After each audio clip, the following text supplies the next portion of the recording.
Me llevan a prisión y dentro de la prisión aquel juez me sentencia a 25 años de cárcel por aquel crimen, 25 años por aquellas armas y 7 años por un escape. Se acumulan 57 años de sentencia.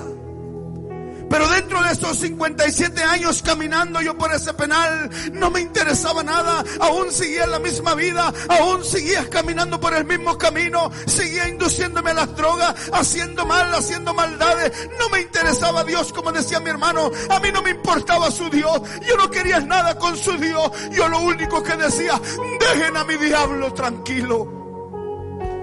Era un adicto que me gustaba hacer trabajos con la hechicería, beber sangre.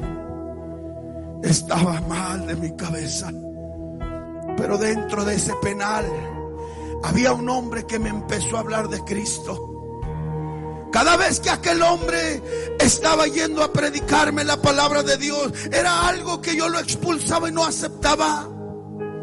El médico me habla, me hacen un examen médico, y cuando me hace el examen médico, para ese entonces mi cuerpo estaba cambiando, mi cuerpo estaba empezando a perder peso, yo empezaba a escupir sangre, empezaba a hacer del baño sangre, mi cuerpo se empezó a deteriorar. El médico encuentra en mí el 2.8 grados para síndrome de SIDA, porque una jeringa que usábamos más de 400 presos. Tenía la hepatitis de C cirrósico. Mi vida ya no valía nada. Estaba decepcionado de mi vida. No había una cura para mí, no había una salida. Y sentenciado a muchos años, yo lo que quería era morir. Y escuchaba aquella voz que me decía: hórcate, hórcate. Y yo le creí a aquella voz y agarré una soga queriéndome ahorcar. Pero qué poderoso es Dios cuando Dios tiene un plan para la vida del ser humano. No hay quien lo detenga. No hay quien lo detenga.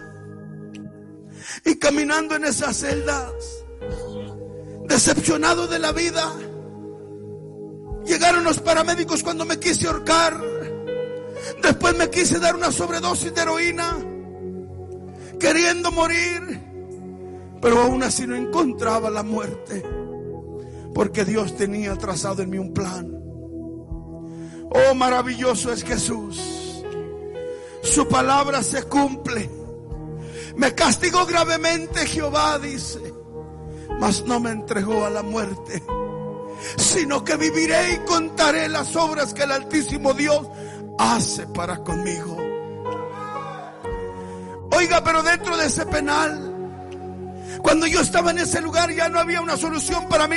Los médicos dijeron que yo iba a morir. Me sacaron de ese lugar y me mandan a una cárcel llamada Marion, Illinois, que está en Chicago, y me mandan a aquella celda. 6 pisos bajo la tierra estaba en aquel túnel, sepultado en aquella cárcel, esperando la muerte. Y ahí llegó un hermano y se me quedaba viendo. No se me acercaban los cristianos porque los mandaba a golpear, mandaba a quemarles sus camas, mandaba a hacerles daño a los cristianos que me hablaban de Dios. Odiaba todo lo que decían Cristo, odiaba todo lo que llamaban Dios, odiaba a todos aquellos que predicaban de Jesucristo. Yo no quería nada con ese Dios. Pero recuerdo a aquel hombre, se acercó en aquella celda, y aquel hombre me decía: yo no voy a descansar de orar por ti hasta verte un día de rodillas. Mi respuesta hacia aquel hermano era ir por él. Le decía a mis amigos: agárrame al hermano, tráemelo para acá y cuélgamelo de esa celda. Y ahí lo colgaban a aquel hermano y me lo mojaban con agua, y sacaba una tabla y lo empezaba a golpear con aquella tabla, solo porque me hablaba de Cristo. Después de que lo golpeaba, lo soltábamos y se iba aquel hombre. A las 2-3 semanas volvía aquel hombre otra vez a hablarme de Cristo. Lo amarrábamos de vuelta de la celda y le quemábamos las plantas de los pies, solamente porque me hablaba de Jesucristo. Por tercera vez aquel hombre se me acerca. Se me acerca aquel hombre hablándome de Dios. recuerdo que la tercera vez lo agarré a aquel hombre y le puse unas puñaladas porque me hablaba de Cristo. Aquel hombre se fue herido. Cuando pasó ese momento se fue, y cuando volvió le dije que si volvía lo iba a asesinar por hablarme de Cristo. Cuando aquel hombre se fue, después a las pocas semanas llego de vuelta a la celda y me dice el guardia, me dice: ¿sabes qué?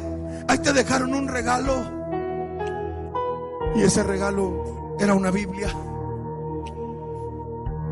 Y cuando me dejó ese regalo aquel hombre, lo agarré y lo aventé contra la pared y se despedazó todo. Y no me importaba más, seguía más induciéndome la droga en aquella celda. Una celda que medía 6 pies por 8 pies. 47 meses metido en esa celda sin salir a ver el sol. Era tan difícil para mí.